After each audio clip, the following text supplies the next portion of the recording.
오늘은 요한일서 1장 5절 말씀을 가지고 하나님은 빛이시다라는 제목으로 하나님 말씀을 함께 나누도록 하겠습니다. 우리가 살아가면서 많은 질문들을 하게 됩니다. 때로는 여러 질문들을 통해서 좋은 답을 얻기도 하지만 어떤 질문들은 너무 당연하기 때문에 그 질문을 받는 순간 적지 않게 당황하는 경우도 생기게 됩니다. 예를 들어서 지금도 우리는 엄청난 양의 공기를 호흡하면서 마시고 내뿜고 있는데 누군가 저에게 와서 공기가 뭡니까? 라고 물어보면 순간적으로 당황할 것 같습니다. 공기가 들이마시고 내쉬는 이게 공기지 뭐 이렇게 얘기하겠지만 그 공기가 어떻게 만들어지며 공기 안에 무슨 성분이 있고 그 공기가 뭐 이런 여러 가지 이야기들을 하기가 쉽지 않은 것이죠. 깊이 생각해 보지도 않고 체계적으로 공부한다거나 준비를 하지 않기 때문에 너무 당연한 것들을 질문을 하면 우리는 당황합니다. 우리가 그리스도인이라고 하는데 그리스도인은 예수님의 은혜로 인하여 죄 용서를 받고 구원을 받은 사람들입니다.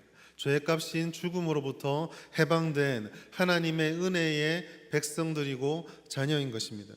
우리는 하나님의 백성이며 하나님의 군사입니다. 그러나 하나님의 백성이고 하나님의 군사다라고 말하는 우리들에게 하나님이 누구입니까? 라고 물으면 순간적으로 당황하게 됩니다. 왜냐하면 우리는 오랫동안 하나님은 하나님이셨기 때문이죠. 우리들에게 하나님은 질문의 대상이 되지 못했고 우리들에게 하나님은 깊이 생각해 보는 분이 아니라 그냥 항상 습관적으로 외치는 하나님이었기 때문에 하나님이 누구입니까? 라고 물으면 사실 여러 가지 얘기는 할 수 있을지 모르겠지만 마음 한구석으로는 쿵 하고 내려앉는 충격을 받게 됩니다. 오늘 본문은 사도 요한이 하나님이 누구이신지에 대해서 우리에게 말씀해 주는 본문입니다. 요한은 오늘 본문을 시작하면서 우리가 그에게서 듣고 너희에게 전하는 소식, 즉 그들이 들었고 그들이 알았고 심지어 그들에게 전해주는 그 소식은 이미 초대교회 때부터 예수님에 대해서 계속적으로 알고 있었던 그 말씀이다라고 우리에게 알려주고 있습니다. 요한은 하나님을 들었습니다. 요한은 하나님이 누구이신지 알았습니다. 심지어 요한은 하나님이 누구인지 보았습니다. 누구를 통해서요? 이 땅에 오신 예수님을 통해서 하나님의 말씀을 보고 듣고 만지고 하나님을 직접 경험하였습니다. 그리고 사도 요한은 지금 그것을 알면서 우리들에게 전해준다라고 말씀해 주고 있습니다. 오늘도 우리는 이 사도 요한이 전해주는 말씀을 통해서 하나님이 누구이신지에 대한 요한 1서의 말씀을 들었으면 좋겠습니다. 하나는 긍정적인 부분이고 하나는 그렇기 때문에 조심해야 될 한 부분입니다. 첫 번째로 사도 요한은 하나님은 빛이시다라고 우리에게 말씀해 주고 있습니다. 5절 말씀입니다. 우리가 그에게서 듣고 너에게 전하는 소식은 이것이니 곧 하나님은 빛이시라. 사도 요한은 오늘 이 말씀에서 하나님은 빛이다라고 우리에게 말씀하고 있습니다. 요한 1서 1장 9절에서도 사도 요한은 하나님에 대해서 예수님에게 대해서 말씀할 때 이렇게 선포합니다. 참 빛 곧 세상에 와서 각 사람에게 비추는 빛이 있었나니. 사도 요한은 하나님이 빛이시다고 말씀하는데 그렇다면 하나님이 빛이시다는 말은 과연 무슨 의미가 있겠습니까? 먼저는 빛은 모든 것을 밝힙니다. 어두운 방에 들어가면 아무것도 보이지 않습니다. 그러나 작은 불빛 하나만 있으면 그 방에 있는 것들이 무엇이 있는지를 알 수가 있고 볼 수가 있습니다. 우리는 그 작은 불빛에 의지해서 그 빛을 따라서 사물을 찾곤 합니다.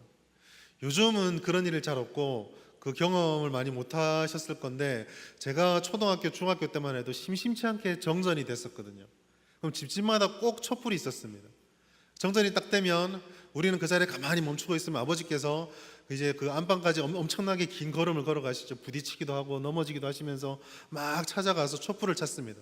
그래서 촛불에 불을 딱 켜면 정말 지금 생각해보면 아무 빛도 아닌데 정말 약한 빛인데 그 촛불 하나만 있으면 화장실이 어딘지도 알 수 있고 식탁이 어디 있는지 내 방이 어디 있는지 다 알 수 있게 되었습니다. 작은 빛이 있어도 어둠을 물리칠 수 있는데 성경에서 말하는 하나님은 이와 같은 작은 빛보다 비교할 수 없는 완전한 빛이시고 부족함이 없는 빛이십니다. 하나님은 빛이시기 때문에 하나님의 빛이 비출 때에 그 앞에서 감추어지는 것은 아무것도 없습니다. 거꾸로 말해서 빛이신 하나님을 가릴 수 있는 어둠은 이 땅에 존재하지 않습니다.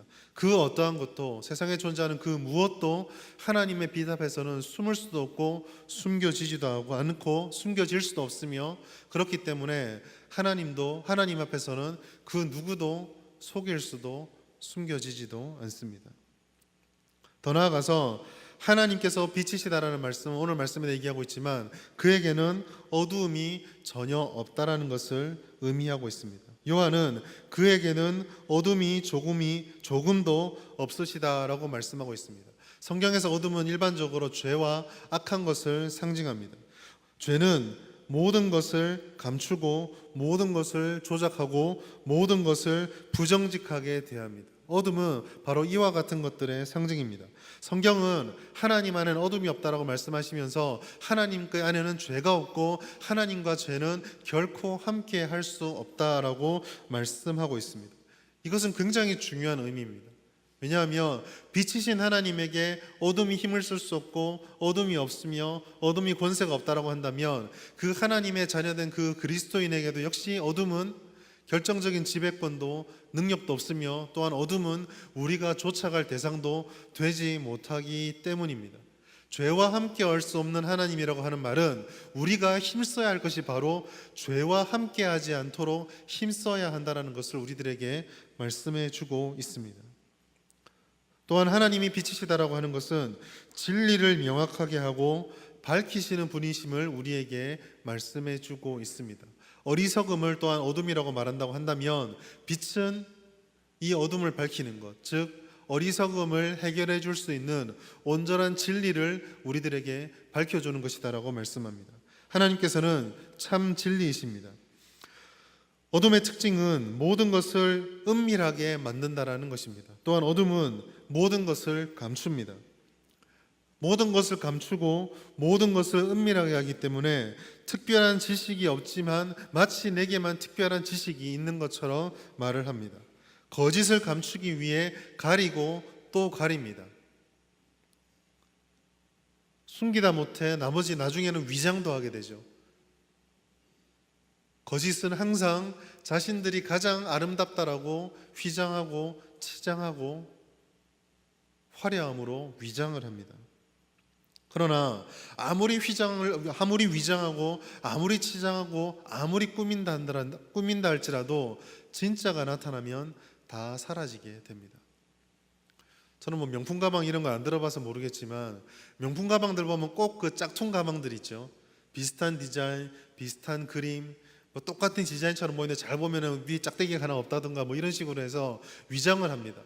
아무리 꾸미고 아무리 좋은 것으로 그럴듯하게 꾸민다 한들 진짜가 나타나면 그 모든 것들은 다 사라져 버리게 됩니다. 빛 앞에서는 그 모든 위장과 어둠과 거짓 것들이 소용없게 됩니다. 빛은 다른 무엇으로 장식하지 않아도 그 자체로 밝습니다. 태양에 비치고 우리에게 비치는 이 빛들을 꾸민다고 그 전등에만 빨간색 붙이고 파란색 붙이고 형형색깔 붙이면은 빛이 더 밝게 보이는 것이 아니라 오히려 방해가 되는 것처럼 빛은 꾸밀 필요도 없고 더 꾸밀 수도 없는 완벽한 것입니다.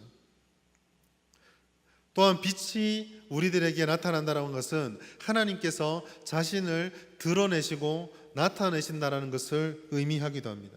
하나님께서는 친히 밝히셨습니다. 하나님께서는 사람들이 아무것도 모를 때에 하나님 스스로를 나타내셨습니다. 죄를 지은 아담과 하와가 하나님을 피해 숨었을 때 하나님은 숨겨진 것이 아니라 나타나셔서 아담과 하와를 부르셨습니다. 신학적인 용어로 계시라고 하는데 하나님께서는 사람들에게 자신을 나타내시고 하나님의 말씀을 깨닫게 해주셨습니다. 우리가 겸손해야 될 이유가 여기에 있습니다. 우리가 능력이 뛰어나서 우리가 열심히 공부했기 때문에 우리가 신앙생활 오래 해서 하나님을 알게 되는 것이 아닙니다. 하나님께서 감추시면 사람들은 그 누구도 하나님을 깨닫지 못합니다. 오직 우리가 하나님을 알 수 있고 신앙생활을 할 수 있으며 믿음이 커져가고 하나님 앞에 은혜를 고백할 수 있는 단 하나의 이유는 하나님께서 자신을 스스로 나타내셨기 때문입니다. 특별히 구원의 지식에 있어서 우리는 하나님을 깨달을 수가 없습니다.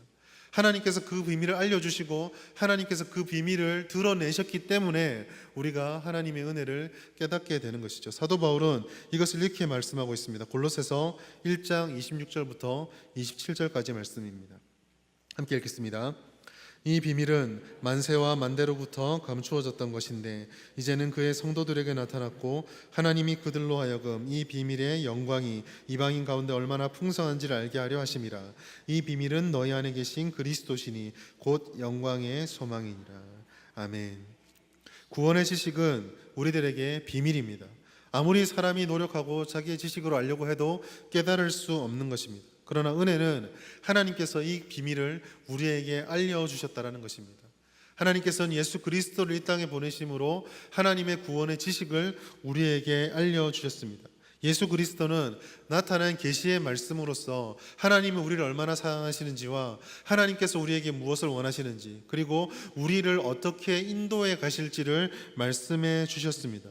예수님께서는 이 땅에 오셔서 하나님의 말씀을 따라 그 비밀을 알려주셨고 그 비밀대로 십자가를 짊어지셨으며 우리들에게 구원의 은혜를 베풀어 주셨습니다. 성령께서는 지금도 여전히 그 말씀의 계시를 깨닫게 하시고 우리의 삶에 적용해 주십니다. 그리고 다시 예수님 오시는 그때까지 이 빛을 우리의 마음속에 심겨주시고 지켜주시고 이 빛 가운데로 우리를 인도해 가십니다. 이것이 사도 요한이 말한 하나님께서 빛이시다라는 말씀 속에 담겨있는 메시지입니다. 오늘 우리 이 말씀을 기억하시면서 하나님이 어떤 분이신지를 다시 한번 돌아보아야 하겠습니다. 빛이신 하나님, 우리를 빛으로 불러주신 하나님, 그 빛의 은혜로 우리를 드러내시고 인도하시고 우리 속에 있는 어둠을 물리쳐 주신 하나님, 그 하나님이 우리에게 다가오셨습니다. 우리가 신앙으로 고백하는 하나님이 바로 이런 분이시고 우리가 오직 세상의 어둠 속에 빠지지 않고 우리가 세상의 연약함을 이길 수 있는 그 힘은 빛이신 하나님에게만 있습니다. 우리가 오늘 말씀을 기억하시면서 날마다 이 빛의 하나님을 기억하고 하나님은 빛이시다라는 말씀을 삶을 통해서 깨달아갈 수 있는 우리 모든 성도님 될 수 있기를 소망합니다. 두 번째로 하나님은 빛이다라고 말씀하신 사도 요한은 어둠이 그에게 조금 더 없다라고 우리에게 전해주고 있습니다. 우리가 살아가는 이 시대를 말세라고 합니다. 말세는 예수님이 오신 그 시간부터 예수님이 다시 오실 그때까지를 말세다라고 말합니다. 말세의 특징이 여러 가지가 있겠지만 그 중에 하나를 들자면 하나님께서 어둠의 세력을 허용하신 시대라는 것입니다. 한마디로 말해서 우리가 살아가는 이 시대는 어둠이 관영하고 있는 시대입니다. 말세를 살아가는 우리들에게 어둠이 있다고 한다면 우리들에게 필요한 것이 있습니다. 영적인 체험도 필요하고 또한 하나님의 주시는 능력도 필요합니다. 그런데 이 영적인 체험과 하나님의 주시는 능력은 오직 아버지신 하나님을 믿고 그 빛의 능력을 의지하는 것 가운데 있습니다. 그럼 빛을 의지하고 하나님의 능력을 의지한다는 것은 새삼스럽지 않은데 어둠과 무슨 상관이 있을까요? 우리는 그 어둠이라고 말하는 사도 요한의 시대를 조금 들여다볼 필요가 있습니다. 요한이 활동하던 시기는 초대교회 핍박이 막 시작되는 시기입니다.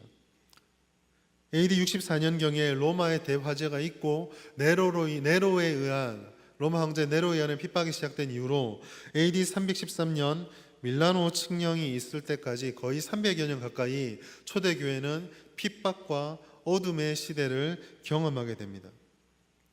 외부적으로 이런 정치적인 핍박이 있었다고 한다면 기독교 내부적으로는 온갖 이단과 온갖 잘못된 신학들이 일어나서 하나님을 믿는 신앙을 흔들던 시대가 바로 이때입니다.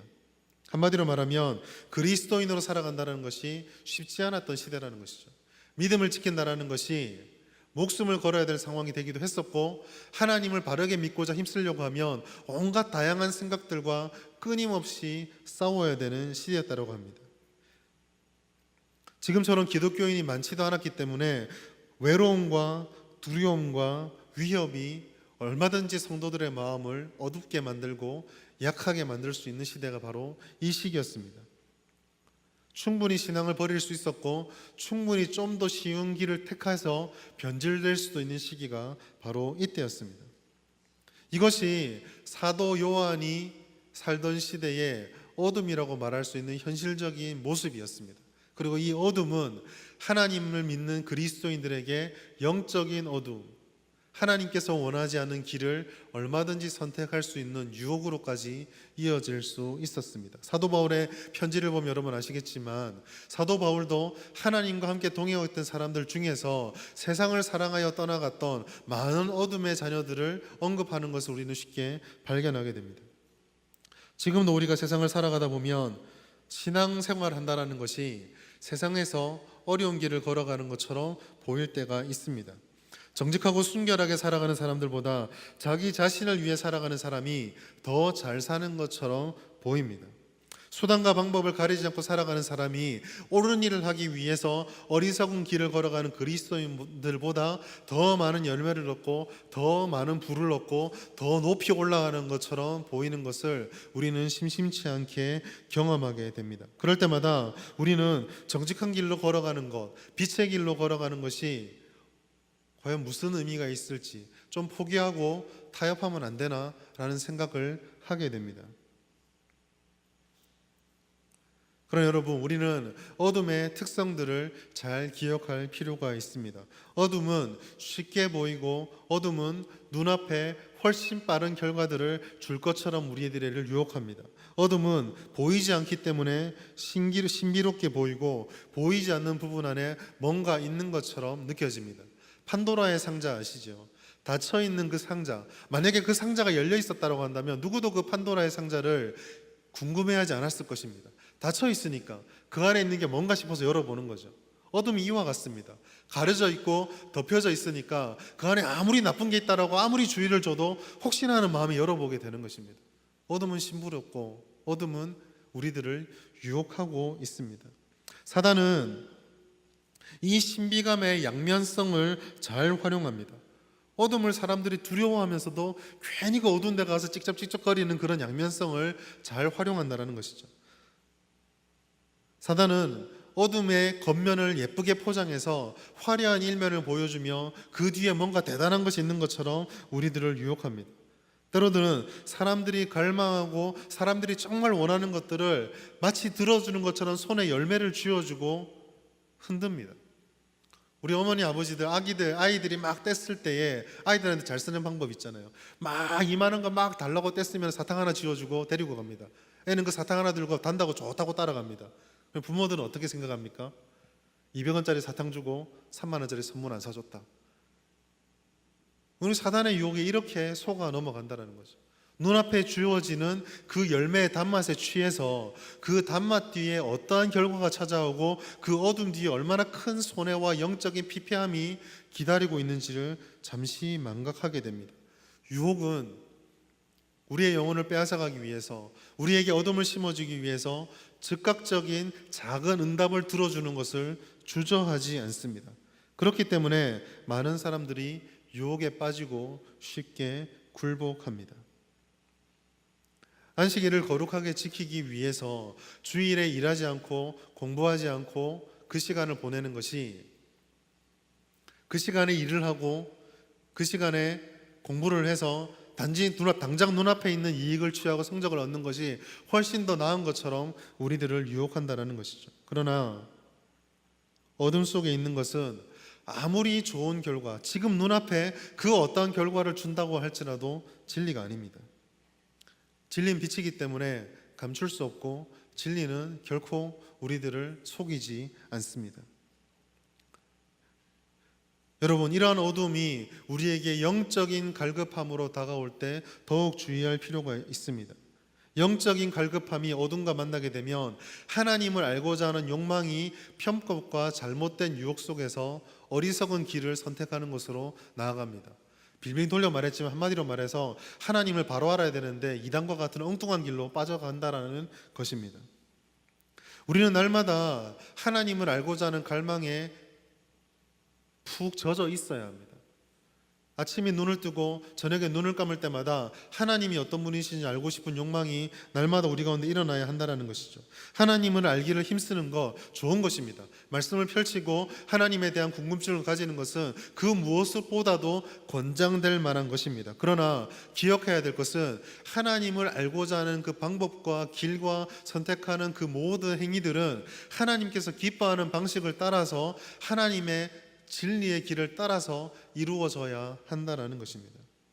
하나님께서는 하나님에 대한 지식을 신비로 휘감아 두고 마치 수수께끼처럼 다 감춰놓고 찾는지 못 찾는지 보자라고 하시는 그런 사람들 괴롭게 만들어 놓고 즐거움을 찾는 그런 분이 아니십니다. 아까 처음에 빛에 대해서 말씀드렸던 것처럼 하나님께서는 스스로를 계시하시고 나타내신 분이십니다. 우리의 말씀 속에 하나님 담겨 있고 우리가 듣는 이 설교의 말씀 속에 하나님 담겨 있으며 비록 우리가 스스로 어떻게 느끼는지 모르겠지만 교회를 통해서 배우게 되는 말씀과 나누는 설교의 말씀들, 공부들, 이 모든 것들을 통해서 하나님은 스스로를 나타내십니다. 그래서 우리가 하나님을 찾을 때에도 항상 하나님 앞에 부르짖고 기도하며 예배하며 그 말씀 가운데서 하나님을 찾아야 하는 것입니다. 예레미야서 29장 13절은 이렇게 말씀하고 있습니다. 같이 읽겠습니다. 너희가 온 마음으로 나를 구하면 나를 찾을 것이요 나를 만나리라. 하나님께서는 나를 감추겠다고 말씀하지 않으셨습니다. 이단들은 말합니다. 항상 뭐라고 말합니까? 이 진리는 감추어져 있어서 우리만 아는 것이다. 이 진리는 다른 누구도 알지 못하는 것이다. 신비로운 지식이다. 그러나 여러분, 2000년 전에 있었던 영지주의자들이 똑같은 말을 했습니다. 이단들의 모든 주장은 항상 똑같습니다. 우리만 가진 지식, 우리만 갖고 있는 신비한 지식. 2000년 전에 영지주의자들이 했던 말이 이것입니다. 우리만 알고 있는 계시의 말씀, 우리만 깨닫게 된 계시의 말씀. 지금 신천지가, 지금 여호와의 증인이, 지금 안산원 진흥회와 같은 수많은 이단들이 똑같이 하는 말이 무엇입니까? 세상의 교회는 거짓이고 우리만 진리를 가지고 있다.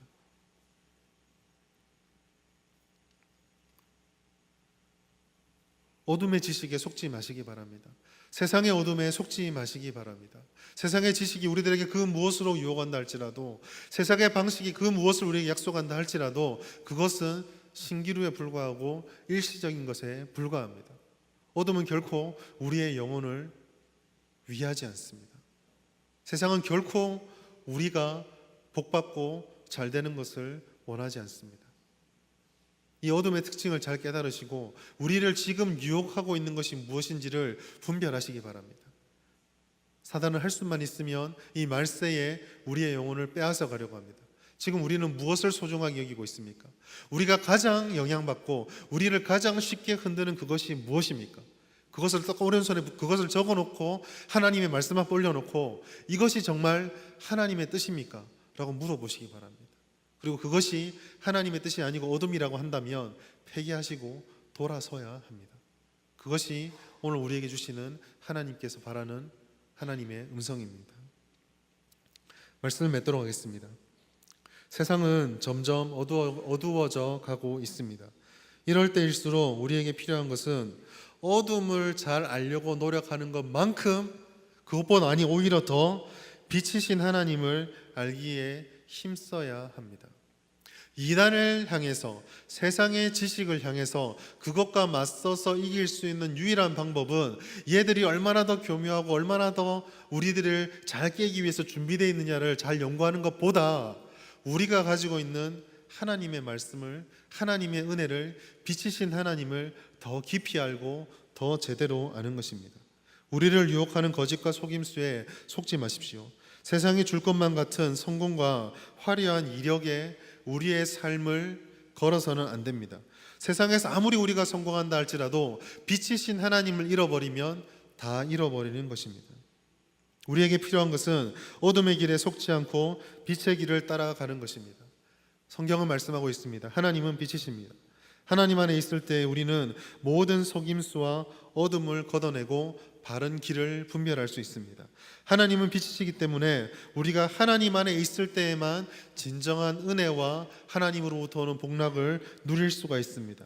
하나님은 빛이시기 때문에 하나님을 통해서만 우리는 필요한 지혜와 진리를 깨달을 수 있습니다. 그 하나님이 말씀 속에 담겨 있고 그 하나님이 기도하는 가운데 함께 하시며 그 하나님이 예배하는 가운데 함께 하십니다. 말씀을 듣고 읽고 기도하고 예배하는 것은 그렇기 때문에 시간을 버리는 것이 아니라 온전한 시간을 제대로 확보하는 것, 말씀을 제대로 읽고 제대로 기도하고 제대로 예배하는 것은 우리의 삶을 부담스럽게 만드는 것이 아니라 우리의 삶의 부담을 제대로 걷어낼 수 있는 유일한 방법입니다. 우리 안에 있는 어둠의 유혹을 경계하십시오. 우리는 자연스럽게 있으면 하나님의 선하심을 자연스럽게 따라가는 자들이 아니라 우리 안에 있는 본성은 하나님을 대적하는 길을 자연스럽게 받아들이게 됩니다. 예배는 의지를 드리고 기도도 의지를 다해서 말씀을 읽고 배우는 것도 우리의 힘과 노력을 다해서 힘써야 하는 것입니다. 그래서 성경은 하나님의 말씀과 예배와 기도를 사모하고 또 해야 된다라고 명령하고 있는 것입니다. 무엇보다도 이 빛을 담지하고 있는 이 교회를 사랑합시다. 어둠이 교회 안에 보여지고 연약함이 교회 안에 보여질 때 사단은 우리들에게 떠나라고 빛을 찾아가라고 말합니다. 그러나 하나님께서는 교회가 완전하지 않더라도 그 연약함이 있음에도 불구하고 교회에 빛을 두기로 하셨습니다. 하나님이 교회에 빛을 주셨기 때문에 성도들이 힘써야 될 것은 교회의 빛을 보존하고 교회에서 빛을 발견하고 그 교회를 통해서 빛의 충전을 받는 것입니다.